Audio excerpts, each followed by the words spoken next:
Nalgonda 1 town police station పరిధిలో మునుగోడు రోడ్లో ఉన్నటువంటి ఈద్గా దాటిన తర్వాత ఓపెన్ బేస్లో కొంతమంది గంజాయి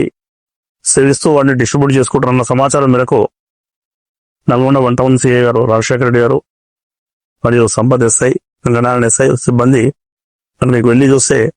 కొంతమంది దాదాపు 9 మంది ఉంటారు. వాళ్ళందరూ పడిపోవడానికి ప్రయత్నం చేస్తే వాళ్ళను సేవ్ చేసి పట్టుకోవడము, వాళ్ళని విచారిస్తే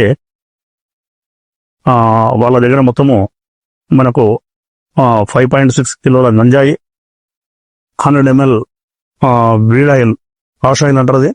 అది 5 బైకులు, 4 సెల్ ఫోన్లు, 1 డమ్మీ తుపాకీ, దాంతోపాటు బటన్ చాక్ వీటిని స్వాధీనపరచుకోవడము. వాటిని పూర్తి స్థాయిలో విచారిస్తే వాళ్ళు దుండిగల దగ్గర డబుల్ బెడ్రూమ్ ఇళ్లల్లో ఇప్పుడు A1 కస్పరా నాగరాజు, అదేవిధంగా A2 గంటకంపు మధు,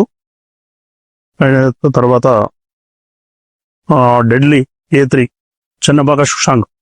వీళ్ళు ముగ్గురు అక్కడ ఒకటి డబుల్ బెడ్రూమ్లో ఫ్లాట్ తీసుకొని అక్కడ ఉంటూ వీరితో పాటు A1, A2, A4 మరియు A6 అయినటువంటి హరి మహబాద్ ఇతను ఈ నలుగురు కలిసి